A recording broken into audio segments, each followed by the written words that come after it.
Baba, ibona kama kawa karibu sana kwenye huu mzigo wa ICU Kelele. Mimi naitwa Agoji. Hii ni chapter 5 mtu wangu, au sio? Ikiwa ni sehemu ya 3. Ibona tunaendelea pale tulipokuwa tumeishia katika sehemu ya pili, pale ambapo Mzee Maxi alikuwa amembananisha kwa swali zito mno binti kuitwa Naima, ya kwamba we Naima, je, unawasiliana na Ryan?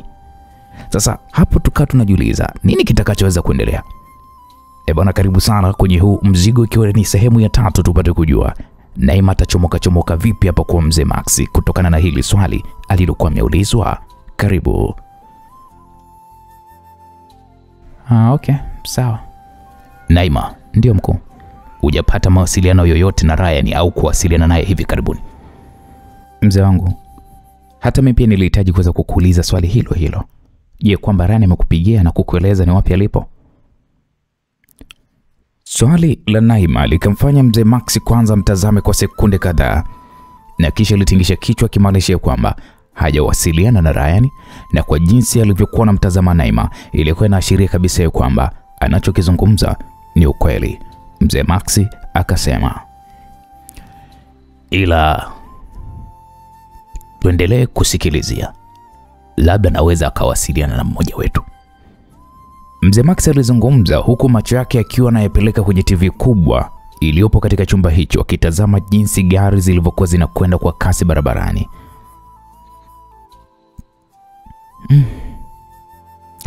Unyo anashindwa kabisa kumuelewa Ryan. Kwa nini amekuwa ni mtu wa kujiingiza kwenye mambo ya hatari ikiwa alipata nafasi ya pili ya kuishi? Naima alizungumza kwa masikitiko. Unajua, alipofikia Ryan ni ngumu sana kuweza kumsaidia. Unamaanisha nini mzee? Tuachane na hayo, tutilie mkazo kwenye hili lililopo mbele yetu. Mzee Maxi alizungumza huku akiendelea kutazama msafara huo wa Ghost, na taratibu Naima akaelekea kukaa kwenye kiti chake huku akiwa anafuatilia huo msafara. Naam, kwa upande wa Ghost akiwa na msafara wake walifika katika kiwanda kikubwa cha kutengeneza silaha, ambapo tayari ulinzi wa eneo hili ulikuwa umeshaweza kuimarishwa na vijana wake. Basi walianza pale kupita katika maeneo muhimu ya kiwanda hicho. Aise, ndugu yangu, umejitahidi sana. Una uwekezaji mkubwa mno, yaani uwekezaji uliofanya hapa ni mkubwa sana. Baba Lisa alizungumza huku akitazama jinsi bunduki zinavyoanza kuundwa hadi kukamilika kwake kwenye TV kubwa katika moja ya chumba kilichopo kiwandani hapo. Mimi ninashukuru. Unajua, mimi niliona mbali, na nilipokuwa ninaingiza pesa kwenye huu mradi sikutarajia kama nitakuja kupata pesa nyingi hivi. Hongera sana. Walimaliza pale ziara ya kiwanda cha kwanza na kisha wakaelekea katika kiwanda kingine cha kutengenezea saruji. Baada ya ziara kiwandani, wakaelekea katika hoteli ya nyota 5 inayomilikiwa na Ghost. Wakapata pale chakula cha mchana pamoja kilichokuwa kimeandaliwa kwa ajili yao.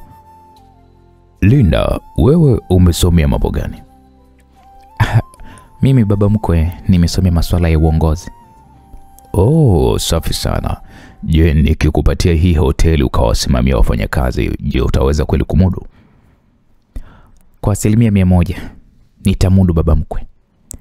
Basi kuanzia sasa hivi wewe ndio utakuwa mkurugenzi mtendaji wa hii hoteli. Linda macho alimtoka kwa mshangao. Kwa furaha aliweza kukumbatiana pale na dada yake Lisa. Nashukuru sana baba. Usijali, inabidi tuwezeshane, kwa maana kwamba hakuna anayejua kesho yake. Leo naweza kuwa hai, lakini kesho naweza nikafa. Mwenyezi Mungu atakulinda baba. Amina. Lisa, na wewe na surprise yako. Ipi tena baba mkwe? Hapo Ghost alinyosha mkono, aliletewa laptop ndogo na mmoja wa walinzi wake. Aliweka mezani laptop hiyo na kisha kaigeuzia upande aliokuwa amekaa Lisa. unaouona hapa ni ujenzi wa hospitali yako kubwa kuliko hospitali zote Afrika, na nimeijenga nchini Tanzania, eneo la Bagamoyo. Ni hospitali itakayotibu magonjwa yote ambayo binadamu anayepitia. Tayari vifaa na madaktari bingwa kutoka nchi tofauti duniani watafanya kazi hapo, na wewe utakuwa ndio mmiliki halali. Kwa naamini kwenye mgao wangu wa urithi nitakuwa nimefanya jambo lililo sahihi kama baba na babu kwa wajukuu zangu. Naam, msikilizaji. Hapo Ghost alizungumza na kumfanya Lisa baki mdomo wazi, huku machozi kimbubujika. Kwa kigugumizi kilichokuwa kimemshika alishindwa kabisa kuzungumza kitu chochote zaidi tu kuangalia video ya hiyo hospitali inayojengwa.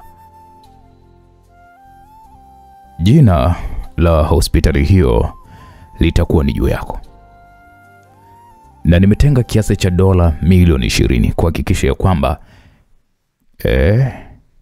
inaendesha shughuli nzima ya malipo kwa madaktari na wafanyakazi wote wa hospitali hadi pale hospitali itakapoweza kujiendesha yenyewe. Swala la kuunda utawala wa hospitali na kuachia wewe, kwa maana kwamba nina imani kwamba hutoweza kushindwa kwenye hilo. Nimefuatilia taaluma yako na nimeona isife kabla mimi sijafanya jambo lolote, na kwa kipindi cha miaka uliokuwa umefunga ndoa na mwanangu, mimi nilikuwa ninaijenga hii taratibu nikiamini kabisa ya kwamba muda na wakati sahihi utafika, na sasa ndio wakati sahihi sasa umeweza kufika. Naam, msikilizaji. Taratibu Lisa alisimama na wakakumbatiana pale kwa nguvu na Ghost. Jambo lilomfanya Ghost kujawa na msisimko wa kimapenzi, ila alijikaza ili mtu yote asiweze kulitambua hilo. Mtoto amenona huyu walai. Lazima nikupate, haijalishi itakuwaje, ila lazima nikupate tu.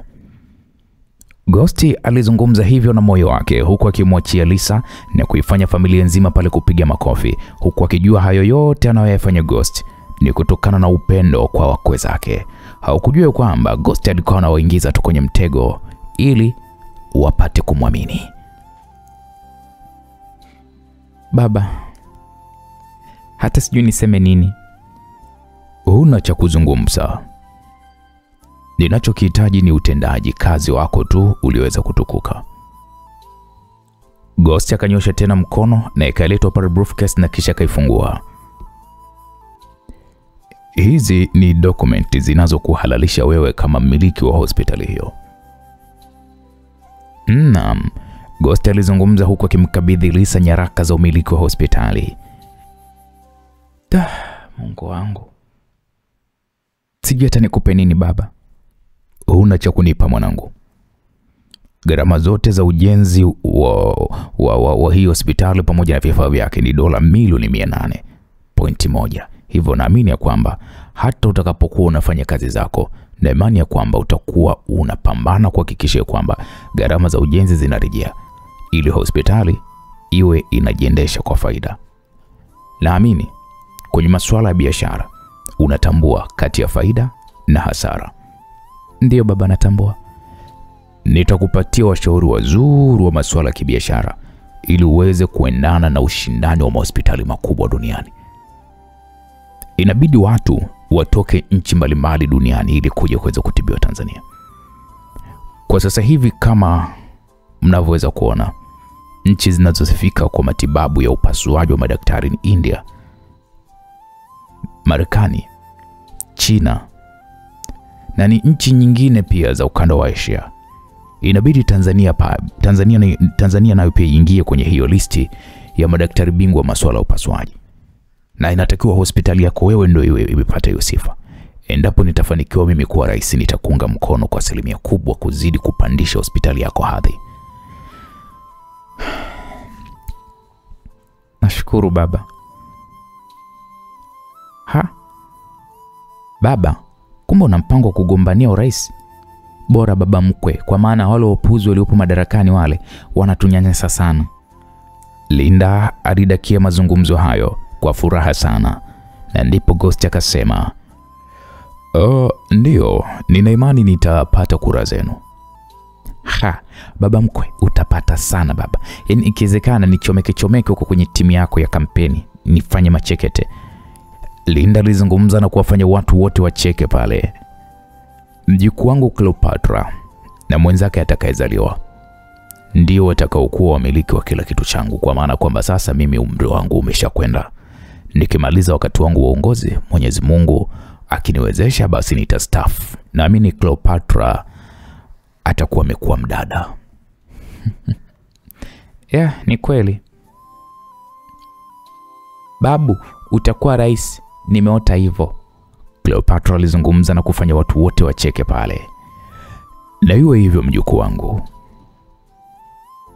Naam, msikilizaji, kwa upande wa pili tunapata kumwona kijana Ryan akizungumza huku akimtazama Lily usoni mwake. Ryan alikuwa anasema anahitaji kwenda. Lily akauliza, wewe umechanganyikiwa nini? Sasa utaingilia wapi ikiwa hoteli nzima ipo katika ulinzi mkubwa, na hapo nimefanikiwa kuweza kudukua tu kamera za hiyo hoteli. Na hisi ukienda utakuwa salama kweli wewe? Lily alizungumza kwa kufoka huku akimtazama Ryan usoni mwake. Ryan akasema, ninakwenda kumwona mke wangu na mwanangu. Kama nukuniua, acha waniue. Ryan alizungumza huku wakitazama jinsi familia yake ikiendelea kufurahia kupata chakula cha mchana katika hoteli ya Ghost. Hapana Ryan, mimi siwezi kukuruhusu. Amri yangu niliyopewa na Mheshimiwa Eddie ni kumsubiri daktari afike hapa kutengeneza sura ya plastic na uende nchini Tanzania. Full stop. Sasa kama unatoka, acha nimpigie Rais Eddie atoe amri, yani amri itoke kwake. Kwa maana kwamba mimi kama mimi siwezi kuharalisha wewe kwamba utoke. Maana yake ni kwamba nakwenda kukutarisha maisha yako. Unadhani mimi Mheshimiwa Eddie atantazamaje? Majeraha ulionayo mgongoni yanatosha kabisa. Umeona familia yako kwenye CCTV camera, shukuru Mungu kwamba wapo salama. Unachotaka wewe kwenda kukufanya nini? Ndio, okay, nimekuelewa Lily. Je, hizo kamera hazirekodi sauti? Hazirekodi. Na zipo mbali na meza waliokaa. Hebu zoom kwenye ile briefcase, kuna nini? Lily alishika batani moja na kisha ilianza kuisogeza picha karibu. Nyaraka zilizopo katika briefcase hiyo aliyokuwa amefungua Ghost zikaonekana. Nyaraka za hospitali hizi. Lily alizungumza hivyo na Ryan akasema hebu zoom out kidogo. Nataka kuangalia midomo yao wanazungumza nini.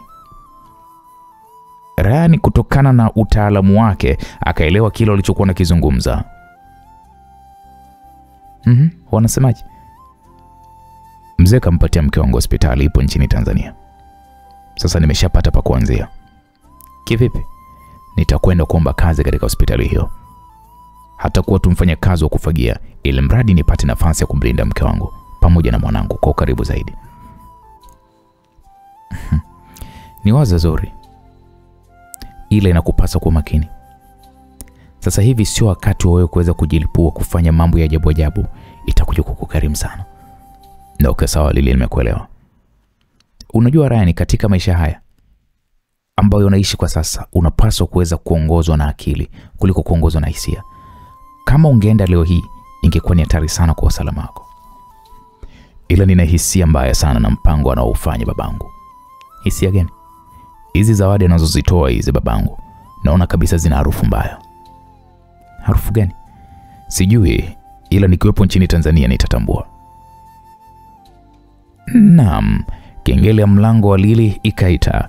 Wakatazamana pale na kisha wakaangalia kwenye TV ya pembeni ambayo inarekodi matukio yanayoendelea kwenye korido na mlango wake.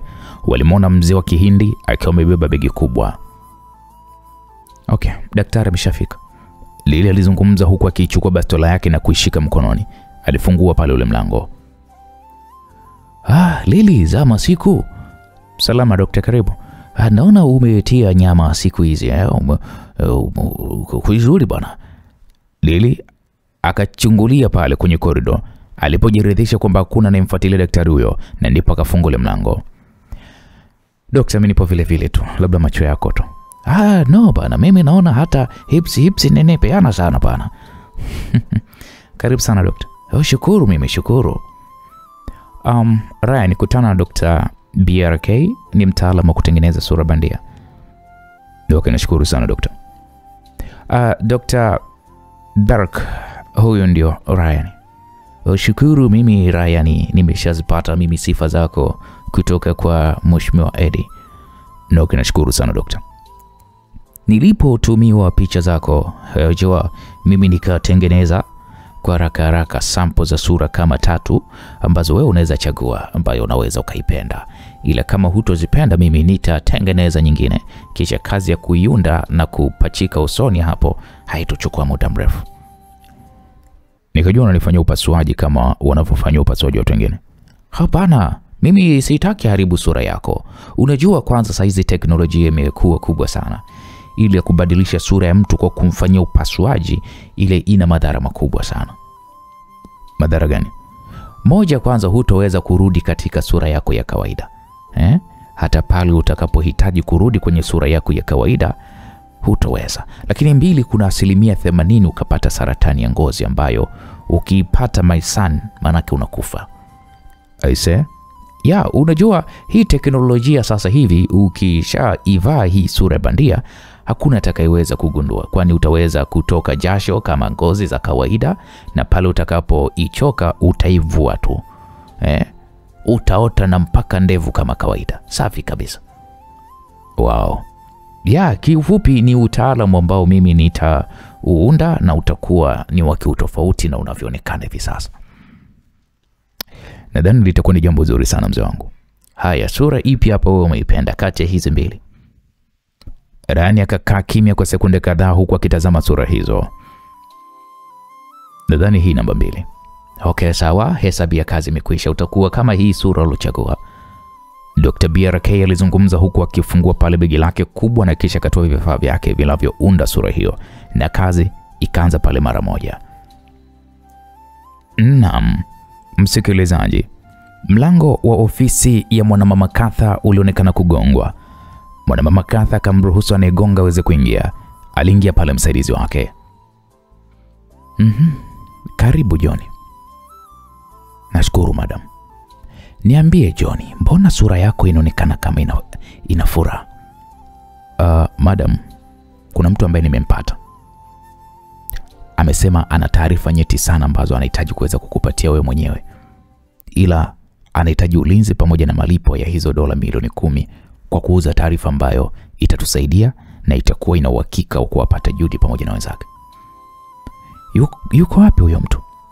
Yupo eneo la kupumzikia. Hapa kwenye ngome? Ndiyo madam. Amejitambulisha yeye kama nani? Amesema taarifa hiyo atakupatia wewe mwenyewe. Yaani kwa kiufupi anataka kuzungumza na wewe. Je, mmemcheki kwenye database mkajua ni nani? Tumemcheki ila hana taarifa yoyote ambayo inatusaidia. Hebu muingizeni kwenye eneo langu la wageni. Sawa madam. Mwanamama Katha akatoka ndani hapo na kuelekea katika chumba chake cha kukutana na wageni, ambapo katika chumba hicho kuna kioo kigumu ambacho sio rahisi kwa mtu kumshambulia kwa risasi au kwa bomu kama amejitoa muhanga. Alivaa pale kofia yake pana ambayo ni ya duara na imezungukwa na kitambaa cheusi kinachofunika uso wake, ambapo sio rahisi kwa mtu kuweza kuiona sura yake. Baada ya dakika 5 akaingia pale msaidizi wake akiwa ameongozana na mwanaume huyo. Mkuu, mtu mwenye ni huyo hapa. Na okay, nashukuru. Habari yako ndugu? Salama mama. Nashukuru sana kuweza kukutana na wewe kiongozi wa Scorpion. Mimi naitwa Dickson. Mimi ni mmoja wa watu ambao walikuwa wanafanya kazi na Mheshimiwa Eddie. Rais Eddie? Ndio madam. Umesema kwamba una taarifa ambazo zitakuwa na msaada kwetu. Ndio madam. Natambua ni wapi alipo Judy na ni nani ambaye aliwasaidia kutoroka na nguvu alionayo na mipango alionayo dhidi yako na organization yako nzima. Hapo Mwanamama Katha alishusha pumzi kwa kimtazama Dickson ambaye amejitoa muhanga kwa ajili ya kutoa taarifa ambazo Mwanamama Katha alikuwa anazisubiria kwa hamu kubwa sana. Unamzungumzia Rais Eddie yupi? Mwanamama Katha alizungumza huku akiwa anajiweka vizuri. Na ndipo kijana yule akasema, namzungumzia Eddie aliyekuwa rais wa nchi ya Tanzania. Na kusikiliza, endelea.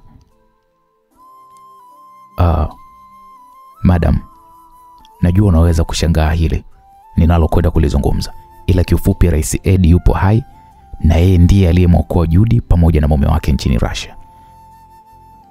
Katha alishtuka lakini akajikaza. "We kijana, unasema?" "Rais Eddie yu hai, hajafa kama dunia na nchi ya Tanzania inavyoamini."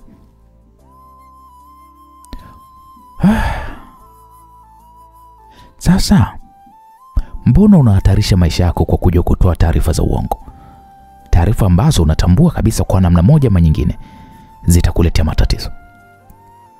Mwanamama Katha alizungumza huku akijichekesha kidogo. Lakini Bwana Dickson akasema, "Madam, naamini utakuwa umenisahau. Ila sauti yako hata kama nikiamshwa usiku wa manane, mimi naikumbuka vizuri." Dickson alizungumza na kumfanya msaidizi wa Katha kuweza kuishika bastola yake kiunoni. "Wewe umewahi kuisikia wapi sauti yangu?" "Madam, mimi nakujua kwamba wewe ulikuwa ni mke wa rais wa Eddie. Binti yako anaitwa Nadia. Mdogo wako alikuwa anaitwa Nadia. Mwanao amerithi jina la mama yake mdogo. Hivyo mimi nimekuja hapa nikiwa nina uhakika na ninachokizungumza, na mtu ambaye namzungumzia naye na uhakika naye pia." Taratibu mwanamama Katha ilibidi kwanza ivue kofia hiyo. Aliuacha uso wake wazi huku akimkazia macho Bwana Dickson akijaribu kufuta kumbukumbu zake ni wapi alipowahi kumwona, ila alishindwa kabisa kupata jibu la uhakika. "Sasa vijana wangu wamejaribu kukutafuta taarifa zako lakini wamezikosa." "Madam, sio rahisi kwa wao kuweza kuzipata taarifa zangu, ila nikuhakikishie, ukinipatia hizo milioni 10 na ulinzi wangu ili nikupatie hizo taarifa na mipango ambayo mume wako wa zamani anahitaji, nitakupatia." Mwanamama Katha kaa kimya huku akimtazama bwana huyo Dickson. "Wewe ni nani kwani?" Katha aliuliza kwa msisitizo. "Mimi nilikuwa ni mmoja wa walinzi wa Rais Eddie kipindi alipokuwa madarakani. Nilimsaidia Rais Eddie kutoka naye ndani ya ndege kabla ya ndege hiyo kuweza kulipuka, ikiwa iko hewani na dunia ikatambua kwamba ni marehemu." "Mliponaje?" Katika ndege ya rais kuna special parachute ambayo hiyo imekaa kwa muundo wa chumba ambacho endapo ndege ya rais ikikumbwa na tatizo lolote la kuhatarisha maisha, basi ni lazima rais atolewe ndani ya ndege hiyo. Na watu wanaofahamu parachute hiyo tulikuwa ni wawili tu, mimi pamoja na rubani mkuu wa ndege hiyo. Hivyo mara baada ya rais kuweza kuruka katika ndege na parachute hiyo, na mimi niliruka kwani nilikuwa nina parachute ya dharura. Hivyo nilifanikiwa kuweza kutoa eneo ambalo rais alitua, na hiyo ndio ilikuwa pona yetu."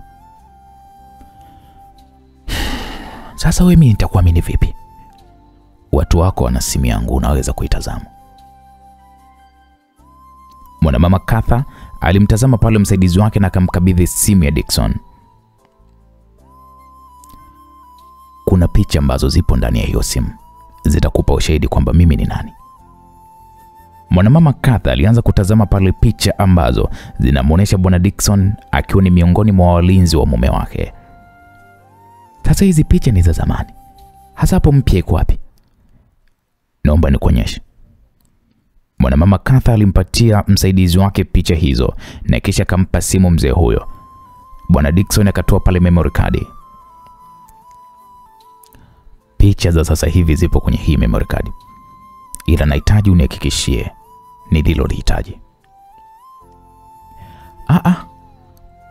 "Kwanza siwezi kukupa uhakika ikiwa hadi sasa hivi hakuna kitu kilichonishawishi kwa haya maelezo yako. Sawa? Nimeshafahamu ya kwamba ulikuwa ni mlinzi wa aliyekuwa mume wangu. Umenieleza bla bla ambazo sina uhakika kama unayemzungumzia yu hai au la. Kwa maana ninachokitambua ni kwamba Eddie ni marehemu na dunia nzima inatambua kwamba Eddie ni marehemu." "Je, nikikuthibitishia kwamba sio marehemu utaniamini?" "Ndio, kwa nini sikuamini?" "Ishughulikie hiyo memory." Msaidizi wa Katha akaingiza pale memory card hiyo kwenye flash yenye uwezo wa kuingia memory card na ikachomekwa pale kwenye kompyuta. Kinachoonekana katika kompyuta hiyo kilikuwa kimeunganishwa na inchi 65 ya TV iliyopo ndani ya ofisi hiyo.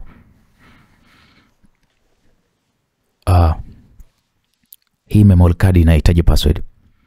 Msaidizi wa Katha alizungumza hivyo, na ndipo Bwana Dickson akaomba kuingiza password na zikaanza kuonekana pale picha ambazo Eddie yuko na Judy akiwa katika hali ile ya kuumwa ambayo Katha anaijua kabisa. Na ndipo taratibu mwanamama Katha akanyanyuka huku mapigo ya moyo kimwenda kasi. Bwana Dickson akasema, kuna video mimi nimezirekodi na miwani yangu.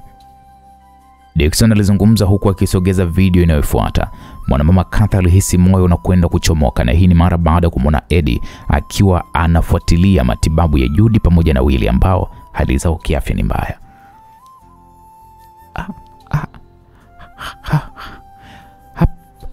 Hapo ni wapi? Katha aliuliza huku jasho la usoni likimwagika. Hapo ni ndani ya meli yake kubwa ambayo mara baada yule kijana anaitwa Ryan kumwokoa Judy na mume wake walipelekwa kwenye hiyo meli kutoka katika submarine. Katha alihisi mwili mzima ukimtetemeka kwa uoga.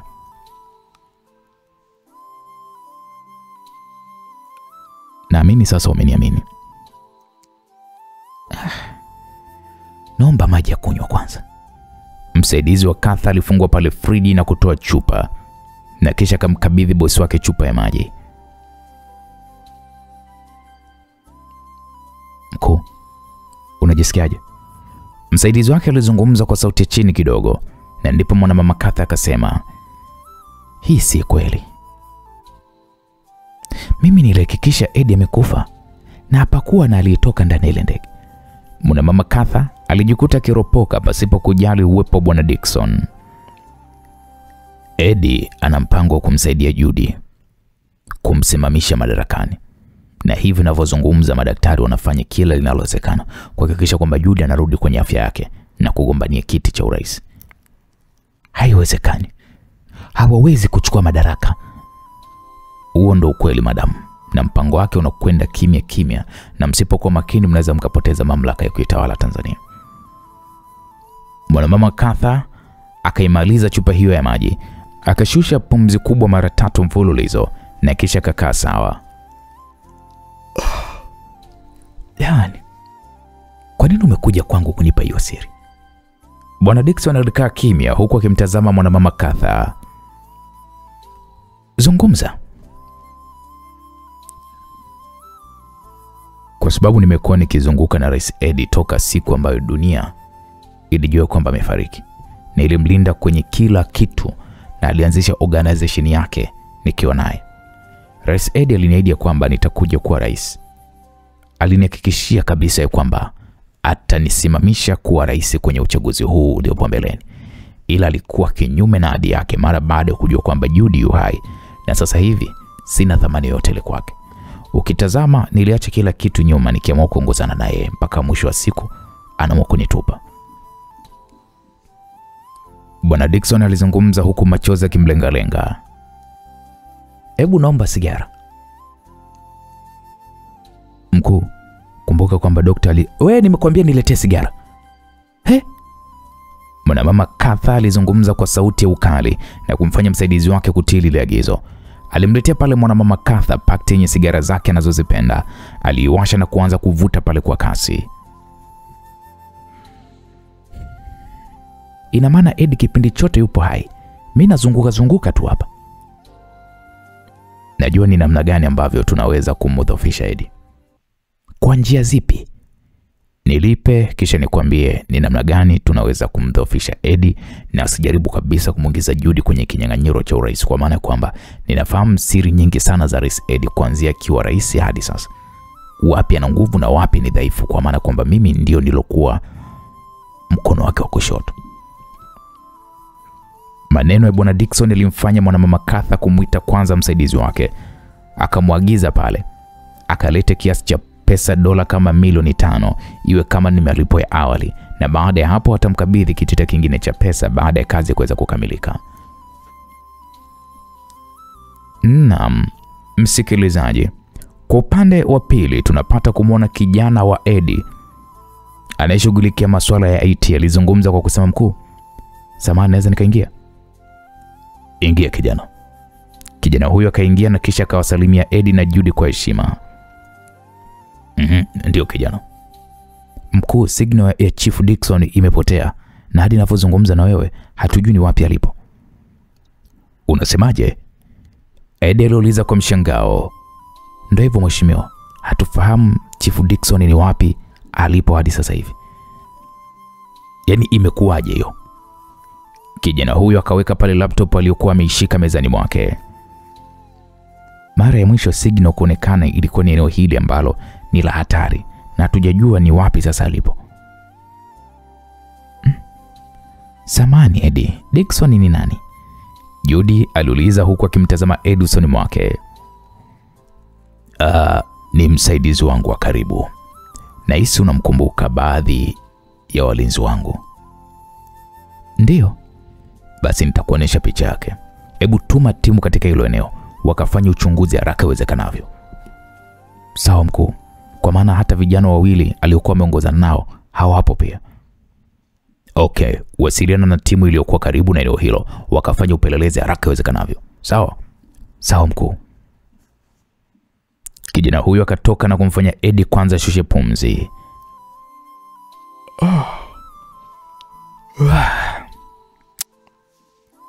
Anaonekana ni mtu muhimu sana kwako. Ndio. Huyo ndio mlinzi pekee niliyepona naye kwenye ile ajali ya ndege. Na ndiye mtu ambaye alinisaidia kuunda hii organization na kuishi maisha ya usiri sana. Na ndio mtu ambaye nilikuwa namtuma kwenye kila mambo yangu muhimu.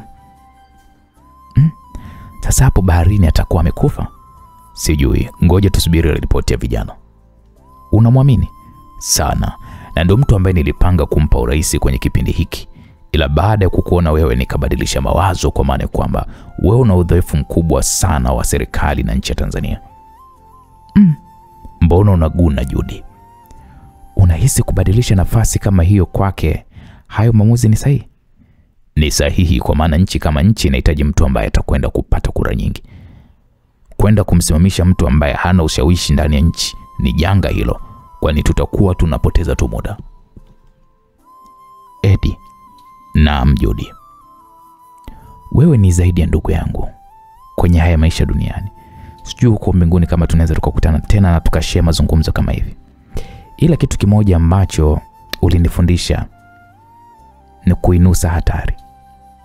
Ya, nakumbuka. Sasa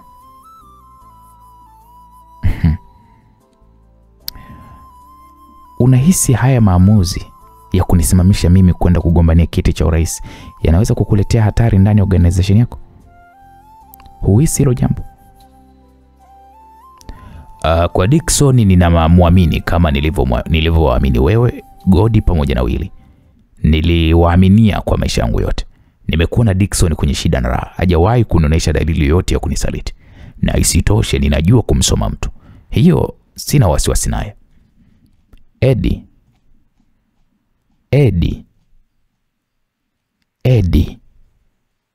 Nimekuita mara 3.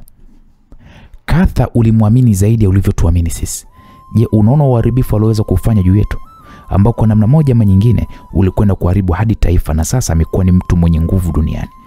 Kwa maana ya kwamba kuzimiliki serikali za nchi kubwa kama Russia sio jambo la masiara.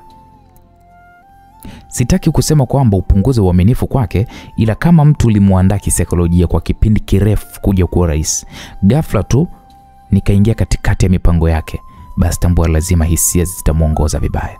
Hata kama ni wewe, lazima tutaona wivu na kuumia kama binadamu wa kawaida. Hapo Eddie alishusha pumzi huku akimtazama Judy usoni mwake. Kidogo sasa umeanza kunifungua macho. Inabidi macho yako yafunguke Eddie. Ogopa sana mtu wa karibu kamvunjia moyo. Yaani ukamvunjia moyo, alafu ukachukulia kirahisi kama ulivyokuwa umechukulia kwa Katha. Mwisho wa siku ni bomu lilokuwa unalipika wewe mwenyewe, na mwisho wa siku limekulipukia. Sasa atakuwa wapi? Subiri ripoti ya vijana wako. Ila anza kujiandaa kisaikolojia. Anza kujiandaa vizuri. Anza kuandaa maeneo ambayo unajua kabisa una udhaifu nayo, uyafanyie kazi. Ikiwezekana block njia za kufikia udhaifu wako. Itakusaidia sana. Nazungumza hivyo kwa maana ya kwamba wifi ambaye alikuwa na mtoto wetu na tulimpenda. Leo hii amekuwa ni adui yetu ambaye amepelekea maisha yetu kuwa ni mabaya kuliko tulivyowazia. Umenifumbua macho Judy. Ngoja ili swala nilifuatilia. Naam, mlango kafunguliwa bila hata kubishwa hodi. Aliingia pale nesi. Mkuu, mnahitajiwa na mgonjwa. Ameamka mume wangu? Ndiyo madam. Walitoka ofisini hapo na kuingia katika chumba alichokuwa amelazwa Willy. Taratibu akakisogelea kitanda alichokuwa amelala. Willy alimtazama Judy usoni mwake na kisha kahamishia macho yake kwa Eddie huku akatabasamu. Kaka, Willy aliita kwa sauti ya kukauka. Niambie Willy. Upo? Ndiyo mdogo wangu, unajisikiaje? Willy alinyosha pale kidole gumba akiashiria kwamba anaendelea vizuri. Hani, niambie mume wangu. Tupo salama Ndiyo mume wangu. Nakupenda. Nakupenda pia mume wangu kipenzi. Kaka. Ndiyo kaka. Mtunze mke wangu. Usijali, nipo kwa ajili yenu. Willy akatabasamu. Baby, nikumbatie. Taratibu Judy alimkumbatia Willy, ambaye taratibu mapigo yake yalianza kupungua uwezo wa kudunda. Baada ya muda kidogo mapigo ya moyo ya Willy yakasimama, akakata roho, jambo lililomfanya Judy kumwachia kwa haraka mno, huku macho yakimtoka na kuwafanya madaktari kwa haraka pale kuanza kutumia mashine za kuyashtua mapigo ya moyo ya Willy. Kadri muda ulivyozidi kwenda, ndivyo jinsi matumaini yalivyozidi kupotea machoni mwao, kwani tayari Willy alikuwa ameiaga dunia. Kiukweli uvumilivu ulimshinda bidada Judy. Alijikuta akiangua kilio kama vile mtoto mdogo. Eddie naye machozi alizidi kumtiririka, kwani kifo cha Willy kilikuwa kimemuuma sana.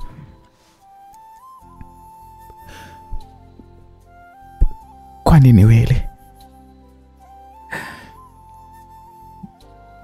Kwa nini bibi hujafa wakati tupo kwenye mateso? Unakuja kufa kipindi kama hiki tumeshapata unafuu wa maisha. Judy alizungumza maneno yaliyowafanya hadi madaktari kulengwa na machozi. Dokta, hapana, mume wangu yuko hai. Tafadhali naomba uniambie mume wangu yuko hai. Eti dokta, tafadhali. Judy alimfuata mmoja wa madaktari na alikuwa mshika koti lake. Dokta, niambie kwamba ni uongo. Eti niambie ni uongo, hajafa Willy wangu. Judy alizungumza huku akicheka na machozi yakimwagika kwa kasi mno. Niambie basi kwamba mume wangu yuko hai dokta. Daktari alishindwa kuzungumza chochote zaidi ya kukaa kimya huku akimtazama Judy usoni mwake. Niambie dokta. Judy alizungumza huku akimtingisha dokta huyo mkono. Judy. Eddie aliita huku akiachanisha mikono ya Judy katika koti la daktari huyo. Daktari alikuwa amekwidwa kana kwamba yeye ndo amesababisha kifo hiko cha Willy. Eddie ilibidi amgeuze Judy na kumkumbatia kwa nguvu, huku wote wakiwa wametawaliwa na huzuni kubwa mno ambayo hawakuwahi kuitarajia katika maisha yao. Eddie, ninakwenda kuwa rais mbaya hajawahi kutokea duniani. Niamini, nitaua kila aliyepeleka maumivu haya ambayo nitayapitia. Haki ya Mungu, mimi na hapa leo nitawaua na nitawanyonga na hakuna atakayeweza kunizuia. Judy alizungumza kwa kumnongoneza Eddie masikioni mwake na kisha kamwachia. Alijifuta machozi yaliyokuwa yanamwagika usoni mwake na kisha kasogelea kitanda alichokuwa amelala Willy. Alimpiga pale busu zito katika paji lake la uso na kisha kasogea hatua moja nyuma. Akampigia pale salute, japo yupo kwenye hali ya udhaifu, ila alijikaza kwa saluti yake hiyo. Madaktari taratibu sasa wakachomoa pale sindano za drip walizokuwa wamchoma Willy mwilini mwake. Wakaufunika mwili wa Willy na shuka jeupe na kisha Eddie akasema atazikwa kwa heshima zote. Eddie alizungumza huku akimtazama Judy machoni mwake. Nashukuru.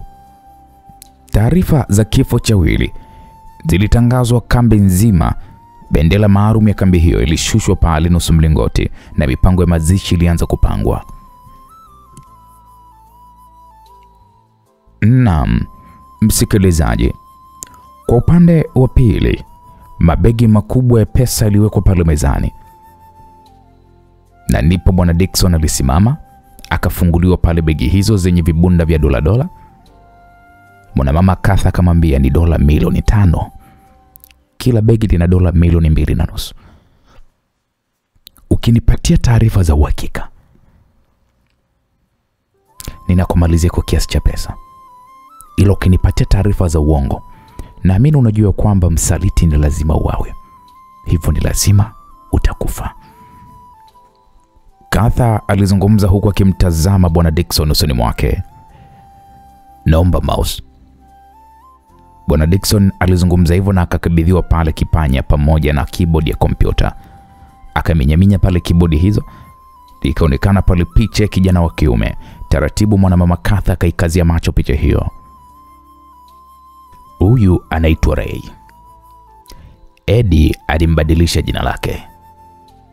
Alimbadilisha jina lake halisi mara baada ya wazazi wake kutoweka, ambao ni Judy pamoja na Willy. Huyu kijana ni silaha namba 1 kumdhoofisha Eddie pamoja na Judy katika harakati zao za kwenda kugombania urais. Sura yake anafanana na babake. Kwa hiyo huyu anapatikana wapi? Bwana Dickson akaminya pale batani moja, ikaonekana picha ya mtaa. Huyu kijana yuko jiji la Liverpool nchini Uingereza. Kwa sasa anacheza kwenye akademi ya vijana wa miaka chini ya 18 katika timu ya Liverpool. Kwa hiyo unataka kusema kwamba ni mcheza mpira tena mzuri tu? Sema kijana huyo amechukuliwa na padre mmoja hivi wa kanisa la Blessed. Padre huyo anaitwa Wayne, na endapo tukimpata huyo kijana, basi naweza nikasema tutakuwa tumepiga kwenye eneo ambalo hawataweza kukurupuka.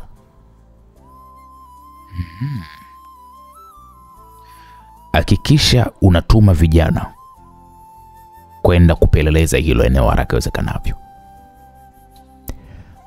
Sawa. Ninamhitaji huyu kijana. Nadhani ni karata ya umuhimu sana. Pale mwanamama Katha alitoa maagizo kwa msaidizi wake, akatoa taarifa kwa vijana wake. Utakaa ndani ya kambi hii hadi pale zoezi letu litakapoweza kukamilika. Nashukuru. Kwanza nina swali nimelisahau. Umejuaje hili eneo? Mwanamama Katha alizungumza huku akimkazia macho Bwana Dickson, na ndipo akasema, nilikumbuka kipindi wewe na mume wako mlipokuwa mnatafuta visiwa vya kuanzisha kambi. Hivyo hamkufikia mwafaka wapi mpate kisiwa. Ila nakumbuka kuna siku nilikusikia ukizungumza kwa furaha baada ya kupata kisiwa hiki, na kumbukumbu zangu hazikuweza kufutika. So manake ulikuwa unanifuatilia, si ndio? Hapana, ila wakati wa mazungumzo nyeti kama hayo yalikuwa yananikuta katika eneo hilo.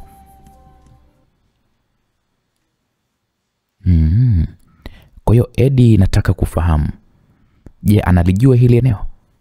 Angekuwa anapafahamu usingekuwa hai hadi leo. Eddie ana nguvu kubwa kuliko vile ambavyo unafikiria. Nguvu gani alionayo? Ni vema ukaanza na hiyo data ndogo niliyokupatia. Ukikamilisha hiyo, basi mimi nakuhakikishia nitakueleza mambo mengi ambayo yatakusaidia. Okay, sawa, nakuelewa. Hakikisheni hii taarifa iliyotolewa inafanywa kazi haraka iwezekanavyo.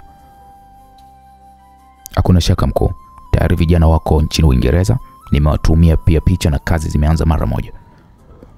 Mwanamama Katha taratibu akakaa kwenye kiti chake na kushusha pumzi taratibu, kwani aliamini ya kwamba hana mpinzani kwenye mipango yake ya kuzitawala nchi zenye viongozi waliopo chini yake. Ila ukweli ni kwamba Eddie sasa ndo mpinzani wake mkuu, na akicheza vibaya basi atapoteza kila kitu anachokimiliki. Naam, msikilizaji, Kwa upande wa pili tunapata kumwona kijana Ryan. Yes. Wow.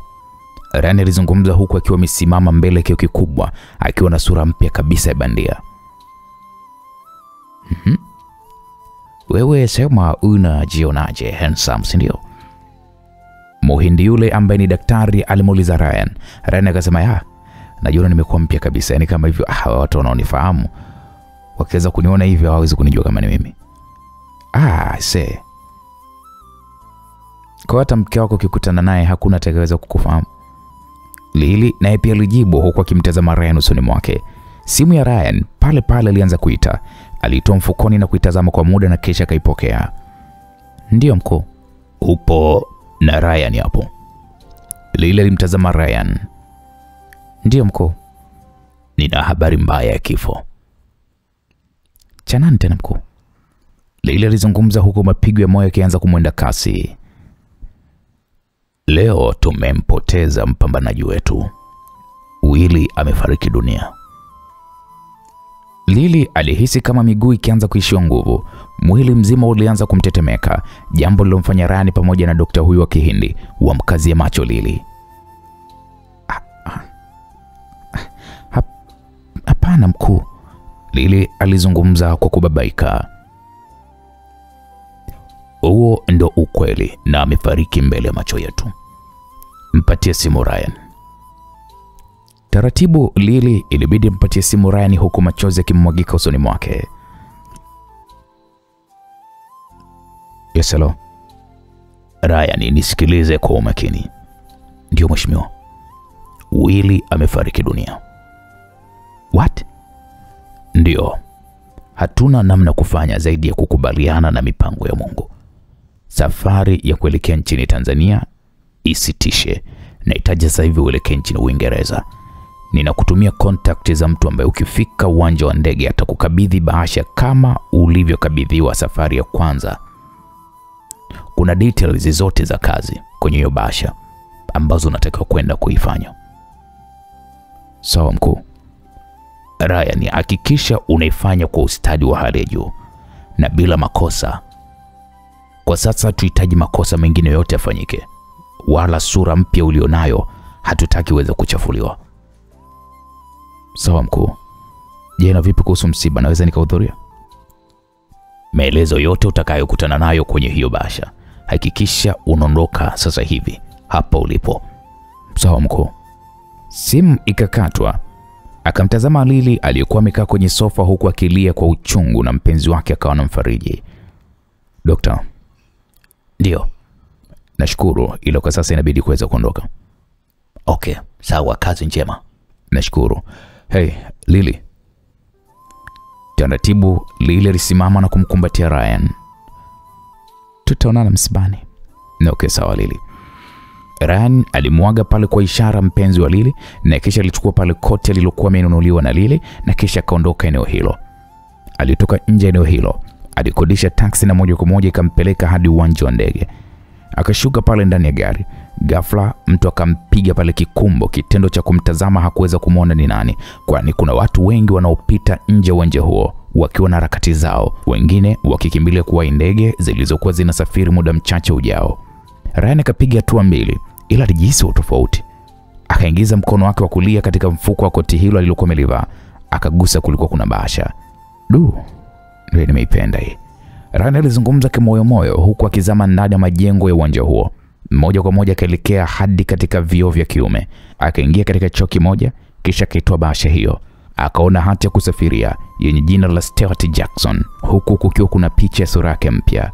Akaona kitambulisho cha uraia nchi ya Uingereza, kitambulisho cha makazi katika jiji la Liverpool, kadi mbili za benki pamoja na leseni ya udereva ya nchini Uingereza. Aliitoa simu aina ya Samsung, akaiwasha. Ikahitaji kuweza kufunguliwa kwa alama za kidole.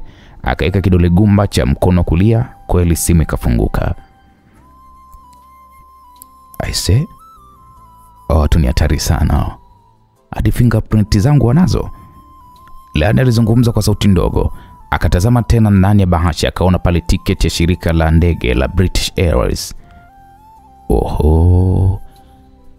Naam, Ryan alijikuta akikurupuka mara baada ya kuona ndege hiyo ilikuwa inaondoka baada ya dakika kama 20. Ikabidi akimbilie eneo la abiria waliokuwa wanasafiri na ndege hiyo. Akamkabidhi pale hati ya kumsafiria mhudumu, ikapitishwa pale kwenye mashine maalum ya kuskania na ikaonekana ni hati halali kabisa. Akapigiwa pale muhuri na kisha yule mhudumu akamrudishia Ryan. Safari njema kaka. Mwanadada huyu alizungumza huku akitabasamu mara baada ya kumwona Ryan akiwa na muonekano mzuri sana wa sura, pasipo kufahamu ni kwamba hiyo sura ni sura ya bandia. Okay? Asante mrembo. Ryan alimbusu kwa hewa mhudumu huyo aliyomo kwenye hiko kichumba kidogo kilichokuwa kimejengwa kwa vioo. Aliingia ndani ya ndege hiyo huku akiwa na hema, kwani zilikuwa zimesalia kama dakika chache kabla ndege hiyo kuweza kuondoka. Alitembea kwa haraka mpaka kwenye siti yake, akakaa na msichana wa kizungu. Hai. Ryan alizungumza huku akimtazama msichana huyo aliyekuwa amevaa earphone masikioni mwake. Ila msichana huyo hakumjibu chochote Ryan zaidi tu ya kumtazama kwa macho ya dharau. Ryan akafunga pale mkanda na baada ya ndege hiyo kuweza kuwadia, taratibu ilianza kuondoka uwanjani hapo na baada ya muda kidogo ikapaa angani. Ryan alifungua faili la PDF. Faili hilo likihitaji kufunguliwa kwa kutumia alama za kidole na kweli akafanya hivyo. Aliona picha za kijana ambazo kwa chini zilikuwa zina maelezo ya wapi anapatikana na anapaswa kuhakikisha kwamba anamlinda na kuelekea naye katika kambi ya Rais Eddie. Wow. Kumbe madam ana mtoto mkubwa hivi. Ryan alizungumza huku akitazama picha za mtoto wa Judy na Willy. Baada ya kuhakikisha kwamba amesoma maelezo yote kwa umakini, akalifuta faili hilo katika simu kuhakikisha kwamba hakuna ushahidi wowote unaosalia kwenye simu hiyo. Afadhali kazi hii sio ngumu kama ile ya kwanza. Ryan alizungumza kwa sauti ya chini huku akiilaza siti hiyo na safari ilizidi kusonga mbele. Naam, msikilizaji, kwa upande wa pili simu ya Lieutenant General Godi ilianza kuita. Kwa haraka Godi akatoka bafuni huku akiona mapovu mwilini mwake. Ndo nini sasa hivi kutoka bafuni na mapovu mume wangu? Mke wa Godi alizungumza huku akimtazama mume wake anayejifuta uso kwa kutumia kitambaa. Tulizana, simu nyingine ni za kazi bwana. Wanawake zako unasingizia tu kazi. Umeniozesha wewe hao wanawake, si ndio? Wewe mwanamke upoje kila kitu wanawake? Mbona unakuwa na tabia za ajabu? Godi alizungumza huku akishika sawa simu hiyo. Alishtuka kidogo na hii ni mara baada ya kuona maandishi yaliyokuwa yanasomeka ni private number. Mpaka yeye mwenye kwanza akaguna. Ndio ni wanawake zako hao, si ndio? Mpaka unaguna. Godi hakumjibu kitu chochote mke wake zaidi tu ya kurudi bafuni. Alijifungia kwa ndani na kisha akaipokea simu hiyo kabla hata haijakatika. Yes, hello. Godi ilibidi aigize sauti nzito huku akiwa anasikilizia kwa umakini ni nani alipiga simu hiyo. Na ndipo akasikia ni mimi. Acha kuigiza sauti ikiwa sauti yako ninaijua. Sauti hiyo ikamfanya Godi kutoa simu sikioni. Akatazama tena na tena namba hiyo na kisha akajifikicha macho. Akafikicha tena sikio lake kama vile alichokuwa amekisikia ndio hicho ama alichokisikia mwanzo ni tofauti na anachokisikia sasa. Godi. Hebu ngoja kwanza, yani sitaki kuamini kwamba siku hizi marehemu uko makaburini wana mtandao wa simu na wanapiga. Godi alizungumza huku kilini mwake akijua fika ya kwamba sauti ya mtu aliyempigia simu ni Rais Eddie ambaye tayari wameshamzika miaka mingi huko nyuma iliyopita, ila sauti yake hata kama kiamsho usingizini hawezi kuisahau kamwe. Le mimi bwana. Eddie. Eddie ninayemjua mimi au ni Eddie upi? Godi alizungumza huku akikaa kwenye sinki la choo. Kilikuwa ni choo cha kukaa huku mapigo ya moyo kizidi kumwenda kasi. Nisikilize Godi. Nipo hai mimi, sijafa. Nini? Yani imekuwaje wewe hujafa? Yani kivipi? Ikiwa tumeshakula mpaka mpunga wako long time ndugu yangu. Godi alizungumza na masihala yake huku akijichekesha. Nisikilize Godi. Natambua kwamba upo likizo na nahitaji usafiri uje sehemu ambayo nipo. Kusema kweli safari ya kuja kaburini mimi kwa sasa hapana. Edi, mimi na familia. Haiwezekani nije kwenye kaburi ulipo alafu njia ya mtu kuja huko ni kifo tu ndugu yangu. Kwa hiyo nataka mimi nife ndo nije. Godi, kuna nyakati za utani na kuna nyakati za mtu kuwa serious. Sijafa, narudia tena, sijakufa. Ninakuhitaji uhakikishe hii siri unaitunza wewe mwenyewe tu. Nadhani tunaelewana. Edi alizungumza kumsisitiza na kumfanya Godi kuacha masiara aliyokuwa anayefanya. Nadhani umenielewa.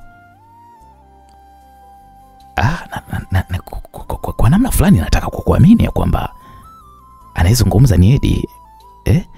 Hebu nipatie kodi moja wapo kwanza tulizokuwa tunazitumia kipindi kile wewe uko hai. Alpha 1, Alpha 0. Nyingine? Godi, hebu nisikilize. Nenda uwanja wa ndege, kuna mtu utakutana naye saa 2 usiku, atakupatia mzigo wako na ujiandae kwa safari. Na kuhitaji kwa kazi maalum. Sio unashusha tu pumzi Godi, tumeelewana? Na je, usipokuwa ni wewe na kuna mtu ananitega na kwaje? Nisikilize Godi. Katika mzigo huo utakuta vitu ambavyo vitakuthibitishia kwamba ni mimi. Okay. Sawa. Ngoja nifanye hivyo. Na kutegemea. Sawa. Simu ikakatwa na kumfanya Godi ashushe pumzi nzito huku akiwa haamini kile alichokuwa amekisikia. Akamalizia pale kuoga haraka haraka na kisha katoka bafuni. Yaani ushamaliza kuzungumza na malaya zako hao ndo unatoka. Yaani wewe mwanaume wewe, mbwa sana wewe. Mke wa Godi alizungumza huku akimtazama mume wake kwa macho ya kumshusha na kumpandisha. Hebu niandalie nguo zangu, mimi nasafiri. Safari ya wapi mume wangu? Mke wa Godi alizungumza kwa sauti ya upole na ndipo Godi akasema, safari ya kikazi mke wangu bwana. Wakati wa masihara uache, kwa sasa mimi nahitaji kuelekea eneo. Nitolee passport yangu na vitambulisho vyangu hapo kwenye draw. Okay. Sawa mume wangu. So ni kuandalia za kijeshi au? Nguo za kawaida tu na kibegi kile kidogo tu, kwa maana kwamba sijajua ni safari ya siku ngapi. Okay. Sawa baba. Kwa mtu ambaye huifahamu familia Godi na mke wake, ukikutana nao jinsi wanavyozungumza mambo yao, unaweza kadhani kwamba ni watu wenye ugomvi mkubwa mno, ila familia ambayo inaongozwa na ucheshi na upendo wa hali ya juu kiasi cha Godi kumwamini sana mke wake, na hata mke wake pia anamwamini sana mume wake. Bastola? Hapana. Baada ya maandalizi hayo, nikupeleke airport mume wangu au dereva atakupeleka? Nitachukua tu bodaboda, kwa maana kwamba inabidi saa 2:30 niwe uwanja wa ndege. Na sasa hivi ni saa 2 kasoro. Kuna foleni ujue. Basi sawa, ngoja nikuitie Geoffrey. Fanya hivyo. Mke wa Godi akampigia dereva bodaboda wa familia ambaye huwa wanamtumia katika shughuli mbalimbali, hususan katika safari za haraka na kumwagiza baadhi ya vitu vya nyumbani. Kueleza kupita dakika 10 dereva bodaboda alifika katika jumba la kifahari la Godi. Wakaondoka na kuelekea uwanja wa ndege. Saa 2:15 walifika uwanja wa ndege. Godi akamlipa huyo dereva. Chenchi zuia usijali. Shukuru sana mzee. Godi hakumjibu chochote dereva zaidi tu ya kuangaza macho yake katika eneo la uwanja huo huku akiwa ameshika kibegi chake mkononi. Habari? Nina mzigo wako. Mwanadada mrefu aliyevalia mavazi ya uhudumu wa ndege alizungumza hivyo. Nifuate tafadhali. Godi akaongozana na dada huyo na wakapita eneo la ukaguzi. Akaonyesha pale hati yake ya kusafiria, na baada ya kukaguliwa yeye na begi lake wakaelekea eneo ambalo hutumia viongozi wakuu wa serikali VIP. Wakafika hapo VIP katika ndege moja ya binafsi.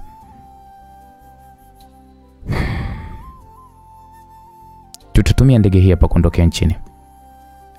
Godi akasita kidogo huku akitazama hilo eneo. Unajua mpaka sasa hivi sijui wapi ninapokwenda. Natambua hilo, ila maelezo utayapata ukiwa ndani ya ndege. Godi alimtazama mwanadada huyo. Kutokana na kwamba yeye mwenye Godi anajiamini ni komando aliyefuzu mafunzo mengi na katika nchi mbalimbali duniani na amepitia katika operation hatari zilizoongozwa na mtu kama General Edi, hakuwa na shaka kubwa, kwani kama akianzishiwa vurumai, basi vurumai lake ndani ya ndege hiyo watamkoma kudadeki. Akapanda ngazi, akaingia katika private jet. Utakaa sehemu yote unayojisikia kukaa. Mhudumu huyo alizungumza huku akiingiza begi la Willy katika eneo la kuweka mizigo midogo midogo. Akakabidhiwa pale laptop na kisha ikafunguliwa. Kuna simu itapigwa na earphone ni hizi hapa. Mhudumu alizungumza huku akimkabidhi Godi wireless earphone. Video call ilianza kuita na Godi kweli ilibidi aweze kupokea. Shit. Eddie, ni wewe kumbe? Godi alizungumza kwa mshangao mkubwa, na hii ni mara baada ya kumwona Eddie, japo alizungumza naye muda mchache ila hakumwona. Ila alipomwona hapa sasa ndo likawa ni jambo kubwa zaidi. Ni mimi ndugu yangu. Hao wanaokuchukua hapo ni vijana wangu. Watakuleta katika eneo ambalo mimi nipo. Najua ni jambo ambalo kwako ni kubwa kama surprise, ila huo ndo uhalisia. Hivi unajua ni jinsi gani nililia kwenye msiba wako jamaa? Godi alizungumza huku machozi yakimlengalenga, na ndipo Eddie akasema natambua. So imekuwaje siku zote huko nitafuta? Nilikuwa ninahitaji muda sahihi, ila kwa sasa tambua kwamba unakuja msibani. Msibani? Dani kafa? Tumempoteza ndugu yetu Willy. Serious bro? Ndio, Willy amefariki leo. Nipo na mke wake. Aise kaka, nilikuwa nafanya upelelezi kuhusiana na taarifa ambayo niliona kwenye vyombo vya habari, na bado upelelezi wangu haukufika sehemu, kwa maana kwamba kuna washenzi serikalini walikuwa hawanipi majibu ya uhakika, na mwisho wa siku rais aliniambia kwamba niachane na hizo mambo. Ukija huku utafahamu mambo mengi sana, ila kwa sasa safiri ukiwa na amani, ila habari inayokuleta huku ni ujue tuwe kwamba ni msiba. Sawa kaka. Kwanza mimi nafurahi sana kukuona tena kwenye hii dunia. Nina mengi sana kuzungumza nawe bro. Hakuna shaka. Karibu. Simu ikakatwa na kumfanya Willy kuifunika laptop hiyo akiwa amejawa na furaha. Akavua earphone alizokuwa amezivaa huku akimtazama mhudumu. Nipatie kwanza whisky nizimue kichwa changu, kwa maana kwamba naiona kuzimu ikihamia duniani. Godi alizungumza huku akipokea glasi yenye whisky pamoja na vipande 4 vya barafu. Shukrani sana Signorita Mama Rita. Godi alizungumza huku akimkonyeza mhudumu huyo, na alianza kunywa kile kilevi huku akitazama jinsi ndege hiyo inavyoanza kuondoka eneo hilo kwa mwendo wa taratibu kabisa. Msikilizaji, upande wa pili tunapata kumwona Padri Wine akitazama taa ya dirisha la chumbani kwake. Taratibu akafungua dirisha kwa umakini, akatazama gari ambayo kwa masaa matatu ilikuwa imesimama upande wa pili wa barabara inayopita nje ya geti la nyumba yake. Natoka gari hiyo isimame eneo hilo, hapakuwa na mtu aliyeshuka ndani ya gari hiyo. Padri huyo akatembea hadi kwenye drawer yake ya kabati, akatoa pale simu ya siri anayowasiliana na Eddie kwa kipindi chote toka mchukue kijana Ray na kumlea. Akaipiga namba ya Eddie na simu ilianza kuita. Habari yako Padre? Salama Eddie. Mnaendeleaje? Salama kiasi. Kwa nini kiasi? Kuna msiba wa baba yake na Ray. Jesus Christ. Si niliona taarifa kwamba walikuwa mateka. Ndio, kama ulivyoona hali zao kiafya zilikuwa ni dhaifu bila hali. Na hii ni kutokana na mateso makubwa walikuwa wanayapitia. Hivyo babake hakuweza kuishi sana. Aise, nitamtuma hapo kijana. Atafika hapo kumchukua Ray na kumleta kwenye msiba. Hivyo nilipanga kifika nchini Uingereza nikupigie nikupatie hizo taarifa zake ili usije ukashangaa. Umesema yupo njiani? Ndio. Kuna gari imekuja hapa kupaki upande wa pili wa barabara. Na toka ilivyopaki hakuna mtu ambaye ameshuka.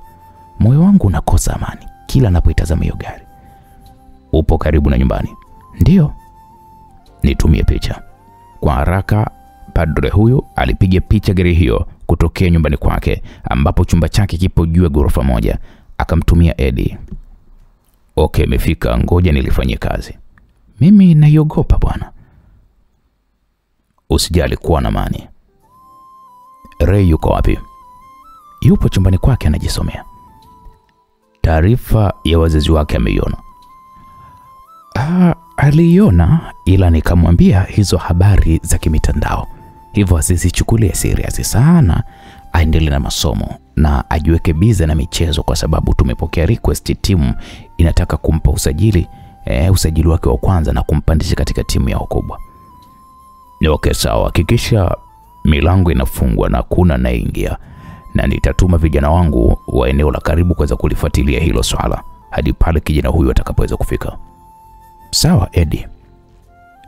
Padre huyu mara baada ya kukata simu alitoka chumbani kwake na kuelekea katika chumba cha Ray. Akafungua pale mlango, alimkuta kicheza game. Babu, unaendeleaje? Safi babu. Nimeongea na baba mkubwa wako, atamtuma mtu atakuja kukuchukua na kwenda naye alipo. Kwa nini sasa babu, ikiwa tuna mkataba wa kusaini wiki ijayo? Nitazungumza na uongozi wako, ila safari hii ni ya umuhimu sana. Sawa babu. Usitoke nje wakati huu, kwa maana kwamba giza limeshaingia. Ila babu, niliagana na marafiki zangu waje kunichukua tukajisomee leo, tunakwenda nyumbani kwa kina Martin. Hapana, kwa leo safari hiyo naomba uihairishe. Ila kwa nini babu, ikiwa nimeshawaahidi wenzangu wanipitie? Ray alizungumza kwa msisitizo huku akimtazama Padre. Honi ya gari mlangoni mwao ilimfanya Ray kwa haraka sana kuchukua begi lake lenye madaftari. Wenzangu wameshafika, nataka kwenda kuungana nao. Ray, hebu nisikilize. Hakuna kutoka. Ninakwenda kuzungumza nao hao wenzako. Babu, si uniambie tu sababu ya kueleweka babu. Tambua mimi naelewa kila jambo sasa hivi. Kwa nini unanificha? Kuna gari imesimama hapo nje na itilie mashaka, na nahisi kwamba ndani ya gari hiyo kuna watu wabaya. Wako wapi? Ray alizungumza huku akifungua dirisha la chumba chake kwa haraka. Padre akazima taa. Babu, mbona hakuna gari? Padre alichungulia dirishani na kweli hakuliona lile gari lilokuwa linalitilia mashaka. Gari pekee iliyopo ni gari ya rafiki yake na Ray. Babu, nahitaji kwenda kusoma muda huu. Mimi nitalala huko na safari hii nitarudi kesho. Sijajua, ila babako mkubwa ndio anasimamia kila kitu. Basi tutanipigia. Kijana huyu Ray mara baada ya kuzungumza hivyo alitoka pale kwenye hiko chumba chake, alishuka ngazi gorofani na akatoka nje, akakutana na rafiki yake huyo. Oi, tuanze tu klabu bwana. Ray alizungumza huku rafiki yake akiondoa hilo gari. Inabidi tuwapitie madem zetu. Umejuaje? Alafu unajua kuna kale rafiki kale kademu wangu kale. Hoya. Kana nitumega picha za ajabu kale. Ray alizungumza huku akitoa simu yake mfukoni na kumuonyesha rafiki yake picha za mapozi ya utupu anazotumiwaga na rafiki wa mpenzi wake. Wow, ana bonge la shepu. Oya, au nipite nako nini? Demu wako akijua atakuua mwanangu. Unajua baba yake ndo mkurugenzi wa timu yetu. Ukifanya fyoko mwanangu unakosa mkataba. Alafu kweli mwanangu, unajua hii ni nafasi ya maisha yangu, nikileta upuzi basi kila kitu kitaribika. Oya, ngoja nikavungie kama sijakaona. Ila nikishatia tu wino mwanangu. Oya, mimi napiga mambo. Wakawa wanacheka huku wakiendelea na safari. Kwa upande wa pili, mmoja wa kijana wa mwanamama Katha alizungumza kwa kusema, hakikisha unamfuatilia kwa makini, na ndio nafasi ya kumteka. Mmoja wa kijana wa mwanamama Katha alizungumza huku akifuatilia gari lilokuwa limepanda Ray. Kijana huyo akanyanyua pale simu na kumpigia simu Katha moja kwa moja.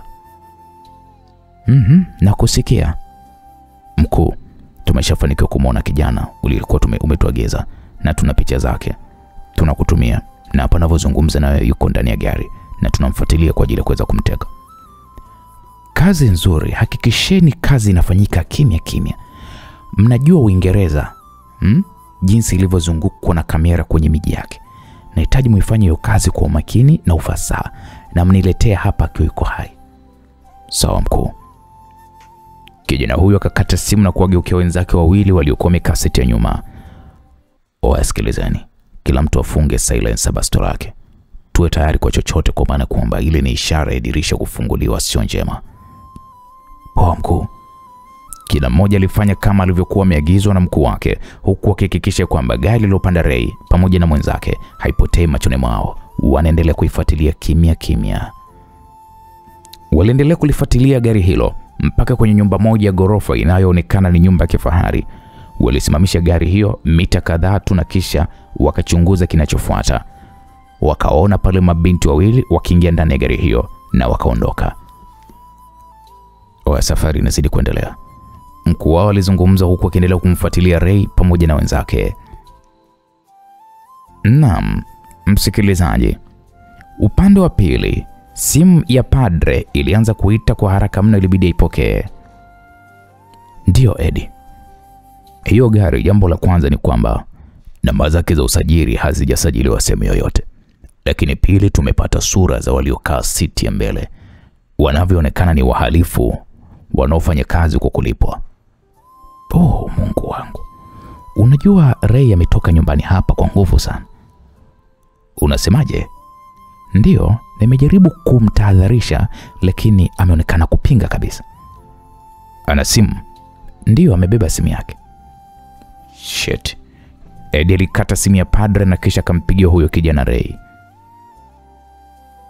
Sasa wakiwa kwenye gari, mpenzi wa Ray akazungumza, "Baby, mbona upokei simu?" Mpenzi wa Ray alizungumza huko akiwa anatazama simu aliyokuwa ameishika Ray. Ray akatazama namba ilikuwa imeandikwa Uncle E. Huyu ni uncle wangu, huyu msumbufu sana huyu. Pokea, tuwezi jua na nini.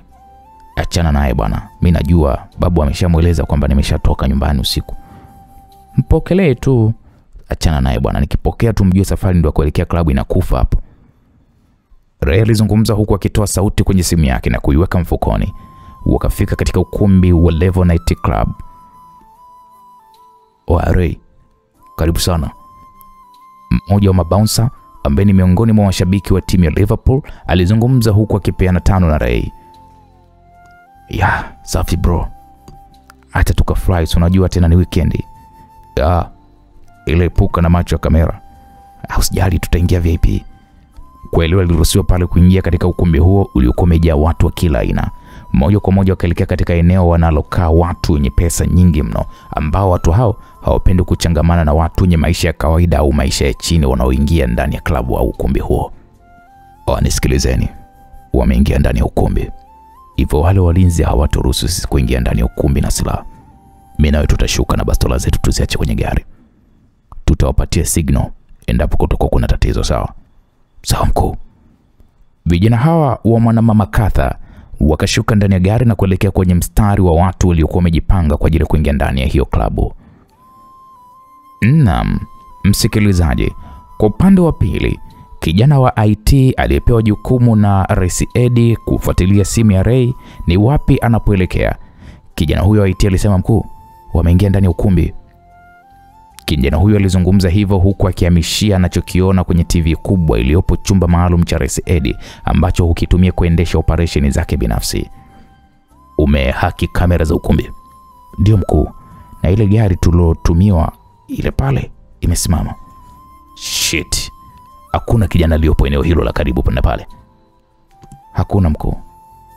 Naam, msikilizaji, Eddie alishusha pumzi huku akiwa anatazama TV hiyo. Wakashuhudia watu wawili wakishuka ndani ya gari hilo na kisha wakapanga mstari wa watu wengi waliokuwa wanaingia ukumbini. "Unaweza kuipata namba za mabinti tuliowaona na Ray?" "Ngoja mkuu, dakika moja." Kijana huyo alizungumza huku akiminyaminya pale batani za laptop yake. "Ndio mkuu, nimepata namba huyu binti anaitwa Jacqueline na namba yake ni hapa."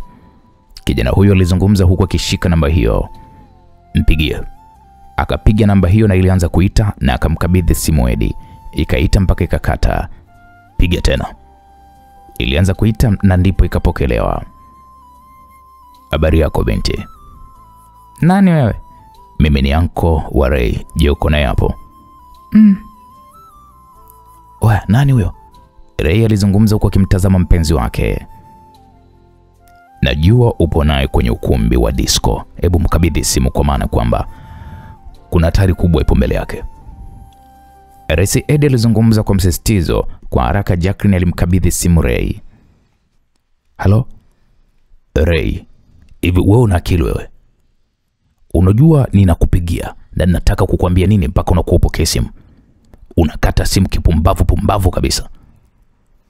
Eddie alizungumza kwa kufoka kweli kweli. Samahani anko. Ray alizungumza kwa uoga kwa maana ya kwamba hakuwahi kumsikia Eddie akifoka namna hiyo. Sasa nisikilize. Upo kwenye hatari. Kuna watu wanaofuatilia na wapo kwenye mstari wa kuweza kuingia katika ukumbi huo. Hakikisha unatoka wewe na wenzako katika mlango wa nyuma, la sivyo watu hao watakuwa na ninakuhitaji ukitoka hapa moja kwa moja uelekee uwanja wa ndege. Nadhani tunaelewana. Anko, ninakutumia picha za watu hao wanne kwenye simu yako. Toka hapo haraka sana, nadhani umenielewa. Sawa anko. Ray alizungumza huku akitetemeka na kuwafanya wenzake kumshangaa. Alitoa simu yake mfukoni na kuona picha za watu wanne pamoja na gari iliyokuwa inawafuatilia. Ray akasimama huku akipiga hatua kwenye kioo cha eneo hilo la chumba cha VIP. Kwa bahati nzuri, aliwaona wanaume wawili wakiingia ndani ya ukumbi huo ambao ametumiwa picha zake dakika moja iliyopita. Mungu wangu. Ray alizungumza huku akirudi kwa haraka mno kwenye sofa na kisha akakaa, lakini wasiwasi mwingi ulikuwa umemtawala. Baby. Bipi, mbona na wasiwasi? Wanaume hao hapa wawili hao wametuma kuja kuniteka. Sijui mlango wa nyuma hapa ndoko wapi. Ray alizungumza huku akiwaonyesha wenzake picha hizo. Oho. Rafiki wa Ray alisimama, akatazama na akawaona wanaume hao. Ngoja nimpigie baba. Rafiki wa Ray alizungumza. Alafu uona hisi polisi wakihoji hapa tumejuaje ni watu wabaya, tutawaambia nini? Wazee tutawaweka upande gani wa kinanko wangu? Ray alizungumza huku akimkataza rafiki yake asimpigie simu baba yake. Ila kumbuka mimi babangu ni mkuu wa polisi hapa. Najua. Ila watatuambia tukaandika maelezo. Mimi nitawaeleza nini? Inabidi nifanye mpango wa kuweza kutoka ukumbini hapa kwa maana kwamba wananihitaji mimi tu na sio nyie.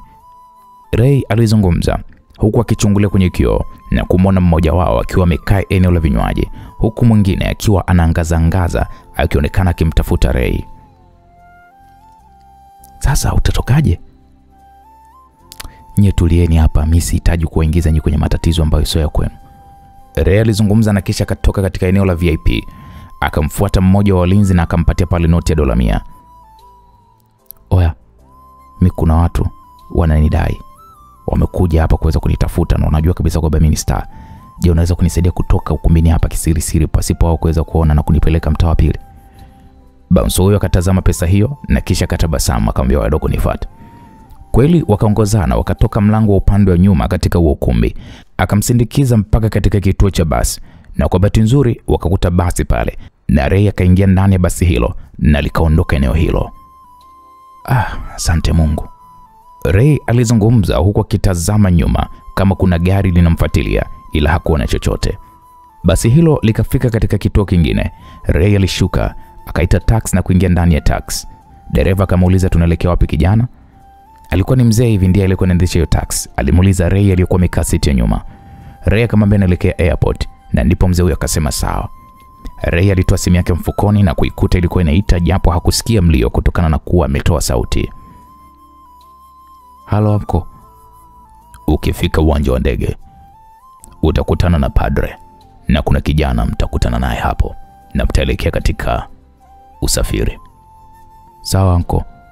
Weka simu yako mlio kwa maana sipendi wakati mwingine nipige simu na isipokelewe.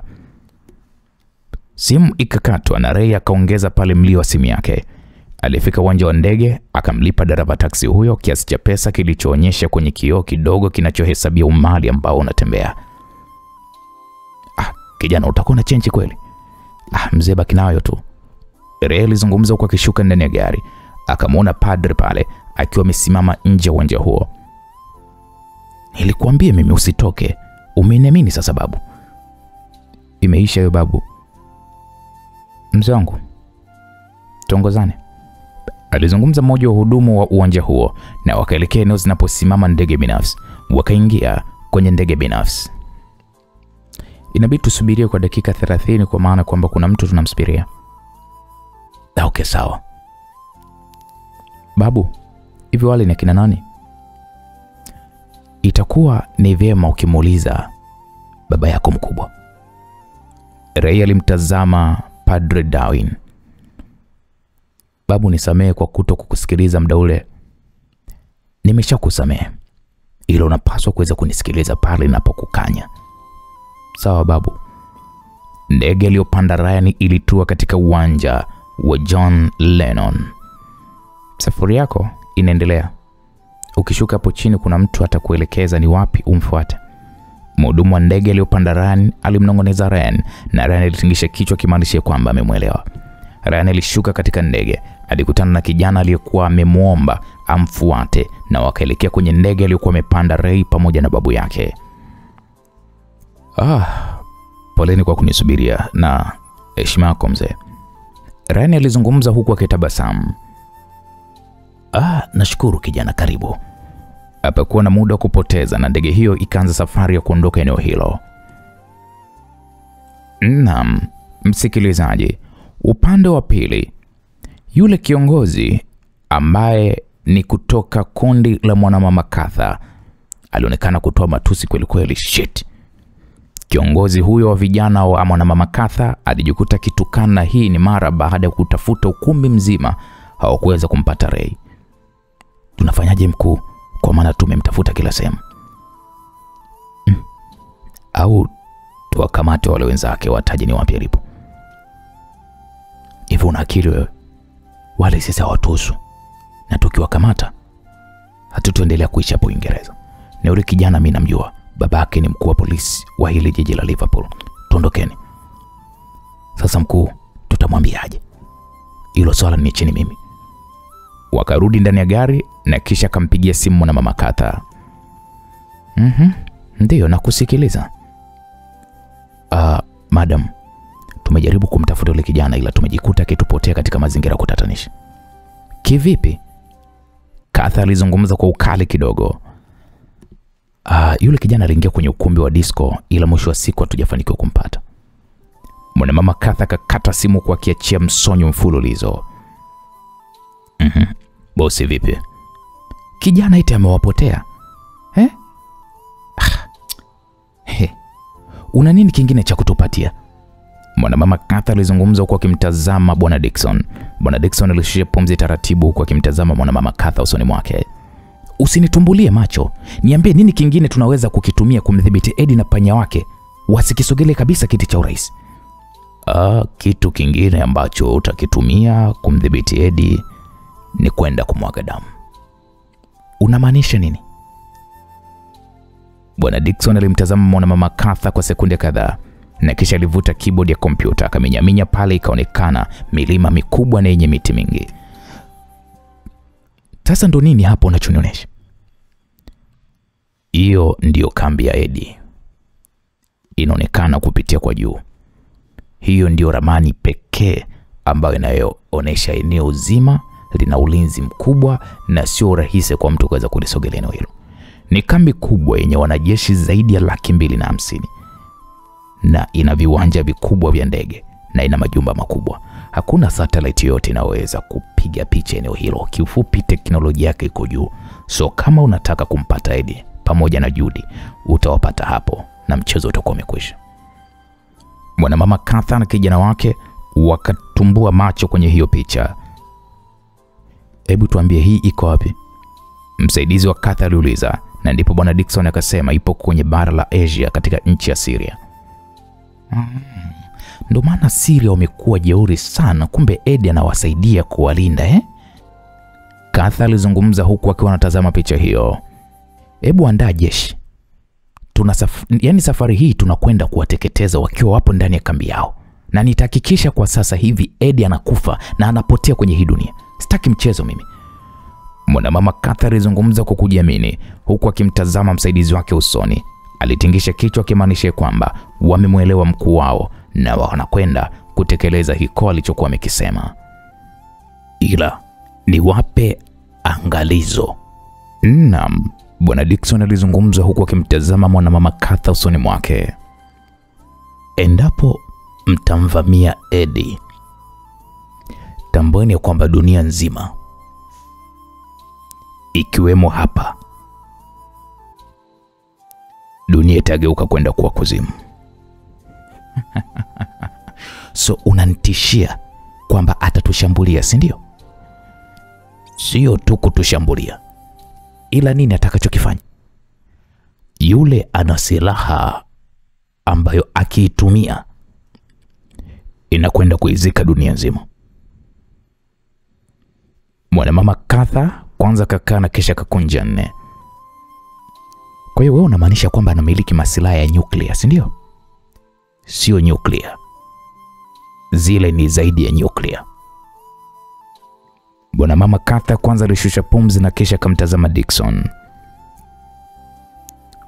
Wewe unaifahamu? Niliwahi kuiona hiyo silaha ikiwa inaundwa na viumbe wa ajabu. Eti viumbe wa ajabu kwenye hii dunia wanatokea wapi? Au unazungumza ili kunitisha mimi? Mwanamama Carter alizungumza kwa kicheka kwa dharau. Unahisi ya kwamba ni story ya kusimuliwa, si ndio? Ila ukweli ni kwamba Eddie anamiliki aliens.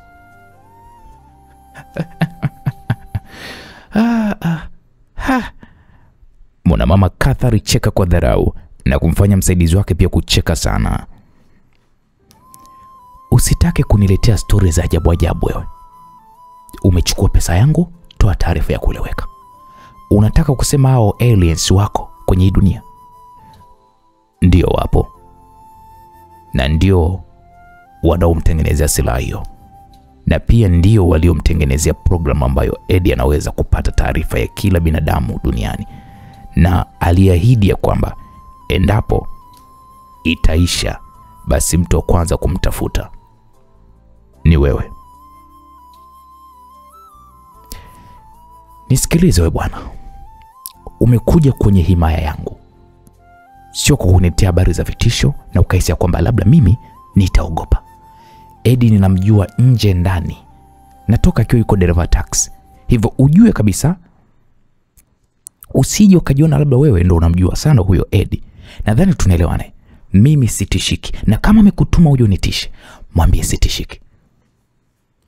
Mwanamama Carter alizungumza huku akimkazia macho bwana huyu Dickson. Haumjui Eddie madam.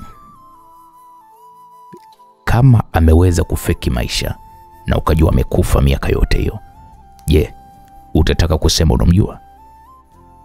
Pia mimi sijakutisha, ila nimekutahadharisha ya kwamba kabla hujafanya hiki unachotaka kwenda kukifanya, basi hakikisha unatambua unayekwenda kupigana naye ana nguvu kiasi gani. Eddie alikaa kimya kwa kipindi chote kuhakikisha kwamba anajiimarisha, na siku akija kusimama basi anakwenda kuisimamisha dunia. Na huo ndio ulikuwa mpango wake, na sasa unakwenda kutimia.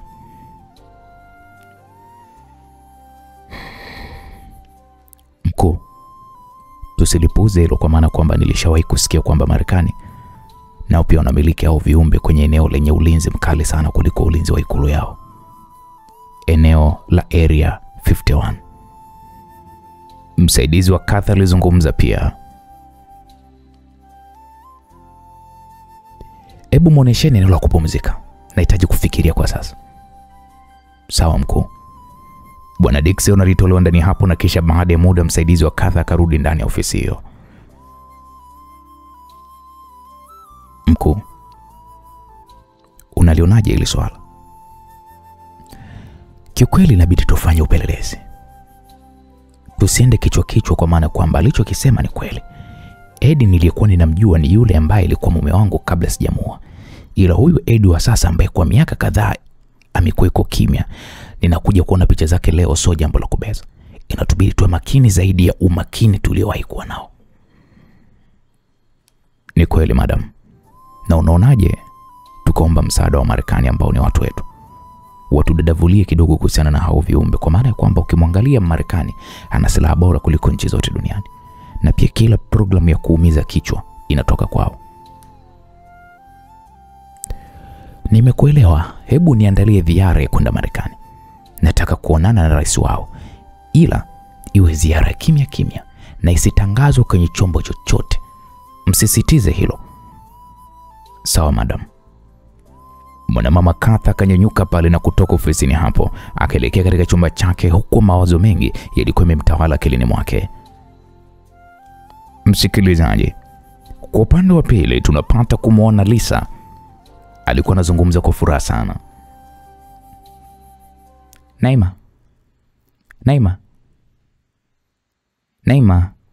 tena nilikuwa nakutafuta wewe, shosti yangu wewe." Lisa alizungumza kwa furaha, na hii ni mara baada ya kukutana na Naima kwenye njia kuelekea katika ukumbi wa sinema uliopo katika himaya ya Ghost. "Niambie, wifi yangu." "Naima, huwezi amini. Baba mkwe amenifanyia surprise hiyo aisee." "Surprise gani?" "Tuongee huku tunakwenda. Kuna movie nataka nikaiangalie kwenye ukumbi. Sijui tunaweza kujumuika pamoja?" "Ndio Naima, twende." "Niambie wifi." Bwana, baba mkwe amenikabidhi hospitali yangu kubwa, tena itakuwa ni hospitali ya kidunia." "Wewe usiniambie." Naima alishangaa huku akifungua mlango wa kuingia katika ukumbi mkubwa wa sinema wenye uwezo wa kuingia watu 500 kwa wakati mmoja. Ndio hivyo, yani shosti, mimi mwenyewe sikuamini. Hospitali hii hapa kwenye simu ninayo, ngoja nikuoneshe. Lisa alimkabidhi Naima simu na kaanza kutazama picha za hospitali hiyo. Hongera shosti yangu. Ni bonge moja la hospitali." "Ndio hivyo, ni hospitali kubwa." Wakajumuika na wafanyakazi wengine wa Ghost ambao kila inapofika mida ya saa 2 usiku hutazama filamu mpya zinazoachiwa ulimwenguni kote. "Safi wifi. Unakwenda kuiendesha vipi ikiwa Tanzania kwetu kumekuwa kama jela?" "Hivi Naima, hujajua baba mkwe anakwenda kugombania urais nchini Tanzania? Na kwa mwenendo wa wale wa Shenzi, kwa jinsi walivyotutesa kipindi kile, sidhani kama watapata tena madaraka." Tuombe Mungu iwe hivyo." "Ila Naima, unaonekana kama kutokufurahia hii zawadi." Mie tena wifi yangu, hapana, mimi na raha tena sana tukuna unapiga hatua kwenye maisha yako."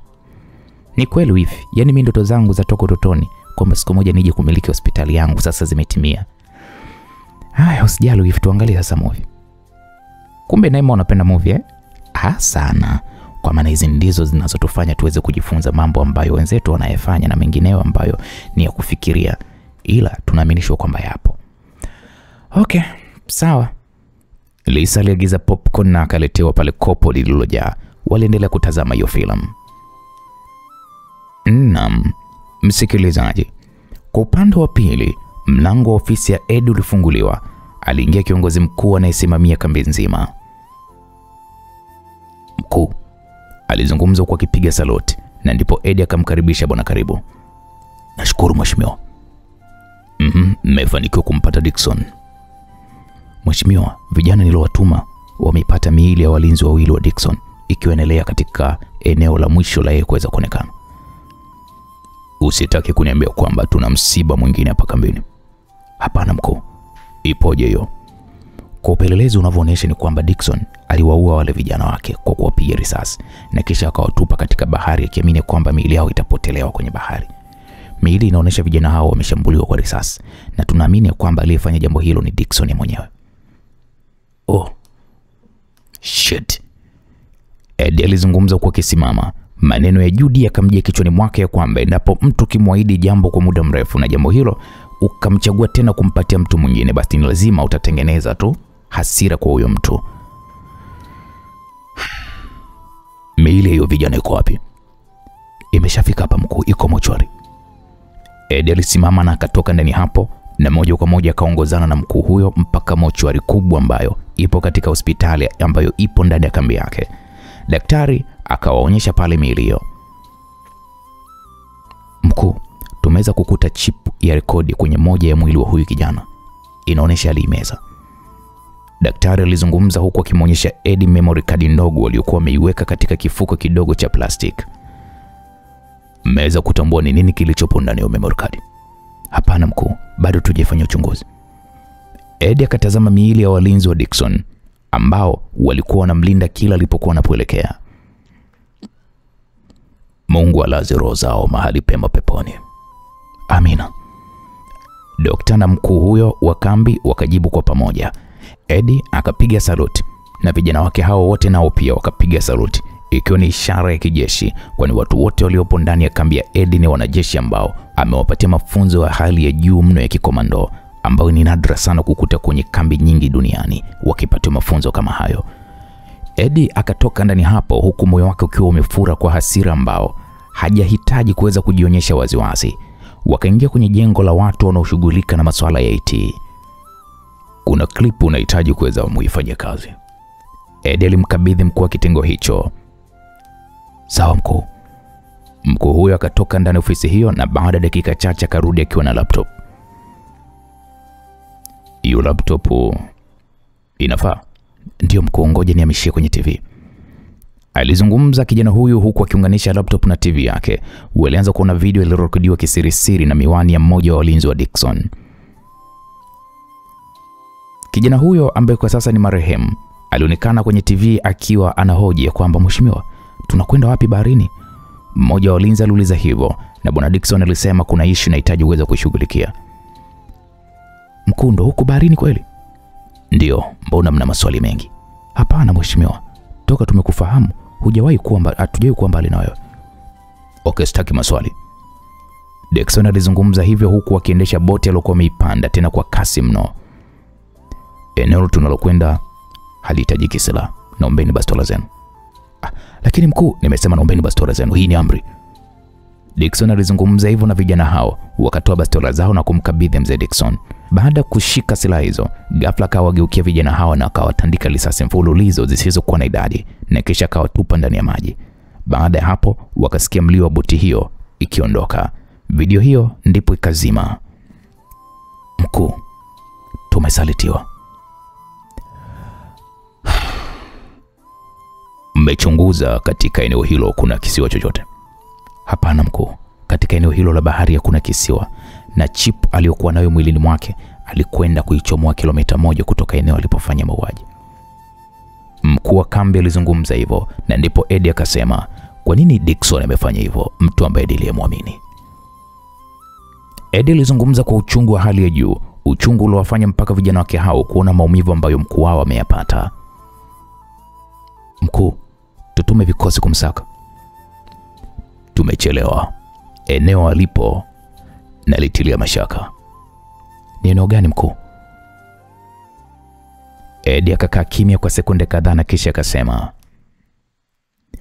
Katha aliyekuwa mke wangu ndiye mkuu wa Scorpion. Tunafanyaje mkuu? Najua cha kufanya. Hakikisheni mnaendelea kumsaka kimya kimya huyu mshenzi, na akipatikana naamini mnajua nini cha kuweza kumfanya. Sawa mkuu.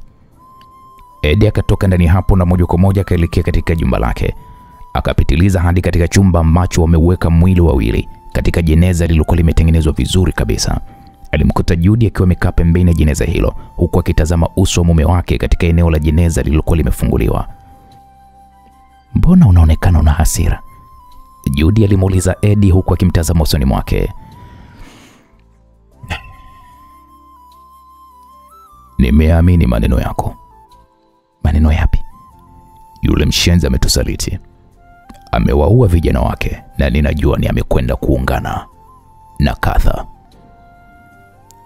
Taratibu Judy akasimama huku akiwa ameshikilia bomba lenye matairi matatu kwa chini ambayo imening'iniza drip ya dawa. Katha? Judy aliuliza huku macho yake akiwa yametawaliwa na uwekundu utokanao na kulia mno. Ndio. Eddie, naomba uniahidi jambo moja. Na kusikiliza Judy. Endapo siku nikimpata mke wako, ninakuomba nimuue kwa mikono yangu mimi mwenyewe. Yule aliyelala pale ni mume wangu kipenzi. Mwanaume niliyepitia naye mateso makubwa sana kwa muda mrefu. Mume ambaye alivumilia na hakufa tangu tukiwa kwenye lile giza. Alijikaza na amekuja kufia mikononi mwangu nikimshuhudia. Tafadhali Eddie, niahidi hilo. Judy alizungumza huku akilia kwa uchungu. Na kuahidi utatekeleza unachokihitaji. Nashukuru. Mlango wa chumba hicho kagongwa. Eddie akatembea hadi mlangoni na kisha kaufungua. Mkuu, wamefika. Mfanyakazi wa ndani wa jumba hilo alizungumza, na ndipo Eddie akasema sawa. Eddie akamtazama Judy kwa sekunde kadhaa na kisha akasema, Judy, kijana wako amefika. Itakuwa ni vyema ukajikaza asijue lolote kwa wakati huu. Judy hakutaka hata kusubiria, kwa haraka katoka ndani hapo na wakawakuta pale Padri Darwin pamoja na Ray wakiwa wamekaa kwenye masofa yaliyopo hapo sebuleni. Oh, my baby, Judy alizungumza huku akiitua mikono yake na akakumbatiana na Ray ambaye haamini ambacho anakiona mbele macho yake, kwani anachokitambua ni kwamba wazazi wake walishakufa miaka mingi iliyopita. Wakakumbatiana kwa nguvu na wote walianza kuangua kilio cha uchungu kilichowafanya Padri Darwin na Eddie kulengwa na machozi. Mama, mpo hai? Nimemiss babangu. Nina hamu nimueleze kwamba sasa hivi mimi nimekuwa mchezaji mkubwa wa mpira na ninakwenda kuichezea timu ya ndoto yangu ambayo naipenda. Maneno ya Mama Ray yakamfanya Judy kuangua kilio cha uchungu huku akiendelea kumkumbatia mwanae, kwani wamekutana katika kipindi kibaya ambacho huyu ambaye Ray anamzungumzia ya kwamba anataka amuelezee historia ya maisha yake tayari ameshakufa na mwili wake upo ndani ya jeneza na ulikuwa unasubiria tu kuzikwa. Bwana, mambo yanazidi kunoga mtu wangu. Eddie ameshatambua kwamba yule bwana Dickson, mlinzi wake alikuwa anamwamini, amemsaliti, na anahisi Dickson ameungana na Katha, na huo ndo kweli wenyewe. Hisia za Eddie ziko sahihi kabisa. Judy amekutana kwa mara nyingine na kijana wake wa pekee ambaye ni miaka mingi sana imepita hajakutana naye. Je, itakuwaje kwa Ray akijua ukweli ya kwamba babake ni marehemu? Bado usikose kufuatilia huu mzigo wa ICU Kilumi. Kumbuka hii ni chapter 5. Hii ilikuwa ni sehemu ya 3. Tukutane kwenye sehemu ya 4. Naitwa Uncle J. Mzigo umetayarishwa na kuandaliwa na Eda Zeliji Msulwa. Bye bye kwa sasa.